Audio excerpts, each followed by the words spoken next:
It's the Joel Shit Show, featuring Joel Shit. Hi, welcome to the Joel Shit Show. I'm your host, Joel Shit.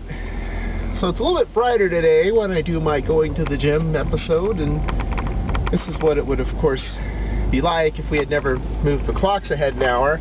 That's not why I'm doing it, although I do love to complain about the stupidity of daylight saving time. No, I took an extra hour of sleep because I watched the San Jose Sharks play the Colorado Avalanche last night, and the Sharks won in overtime, and it was a pretty exciting game, I guess.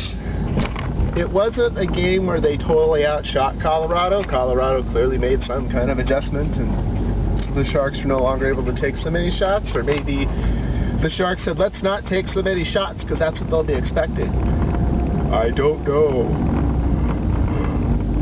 But what I do know is that Douglas Murray, someone skates in with the puck, and the Avalanche kind of collapse on him. They do what avalanches do. They land on people. They fall on people.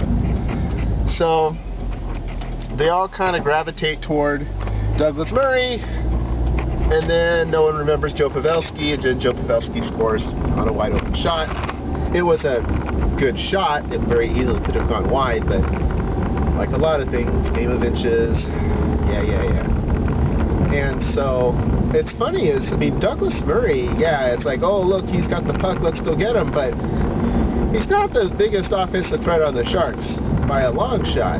So it was kind of weird that Colorado paid so much attention to him. But, you know, it was a lapse. I mean, it was overtime already, and these games always have tons of lapses in them just because it's a long time to stay focused.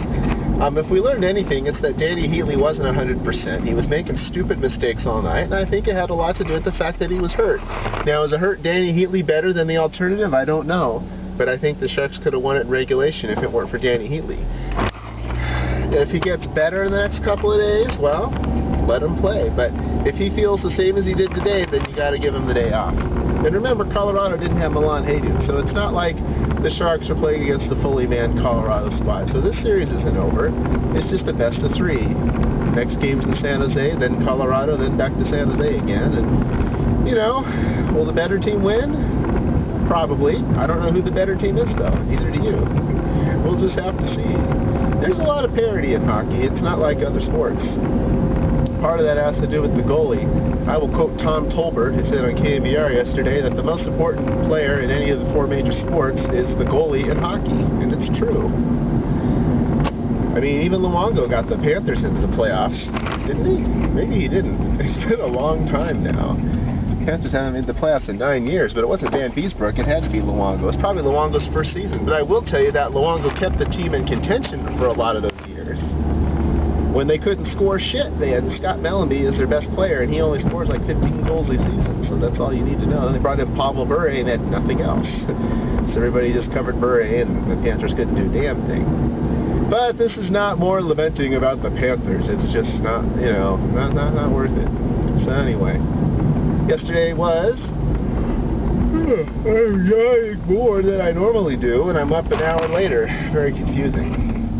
Yesterday was a 2-year anniversary of when I met my girlfriend, and we went to a restaurant to celebrate. We went to Nagley Park Garage, which is near Nagley Park, but not near Nagley Avenue, which turns into Taylor. And I don't think Taylor is there either. Taylor's farther north. So it is farther north, actually, about 3 miles north. So I don't know. But it was near the park, named after Mr. Nagley. I don't know who that was, but, you know, whatever. And it's in a parking lot with a bagel place and a 7-Eleven, because everything in San Jose is in the parking lot with a bagel place and a 7-Eleven. It wasn't as much of a strip mall as some places, but it was definitely an only in San Jose kind of thing. So the food was exotic, but it wasn't upscale. Like, my girlfriend had the lamb. They sold lamb, and it didn't have a bone. It was just like fillet of lamb or something, I don't know, and it was rubbed with something, you know, so they were like masturbating the lamb. And then I had a portobello mushroom burger, but it wasn't a burger, it was a sandwich, because there was no hamburger in it. That's just, you know, in San Jose, there's two things you know. When someone says hamburger, they mean, or when someone says burger, they mean sandwich, but every sandwich is a burger. So it's a chicken burger, a portobello burger, etc. And if you want a soda, you say you want a Coke. So a Pepsi is a Coke, a 7-Up is a Coke. It's, you know, it's kind of like Kleenex or Q-tip, right? So it's just something you're used to and you live here, but every now and then you take a step back and you go, what? Why do we do that? Well, you just do. It's just part of living in San Jose. But Nagley Park Garage, I give it 3 stars. If I remember, I'll write a review on Yelp. Maybe I'll forget and then I won't. But it isn't a place that I would necessarily go to again unless I was going to take someone there. I wouldn't go there on my own.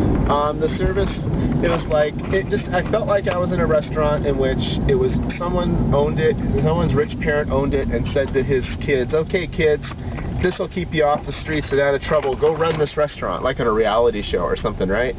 And so, that's basically what it was.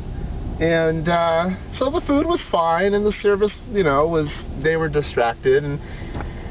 But, I mean, you know, you're supporting an independent, and sometimes you have to wonder, is there a reason why it's an independent? And maybe it's not as good as a chain. I don't know. Something to think about. That's all the time we have today. Visit us on the web at joelshitshow.com. Email joel@joelshitshow.com.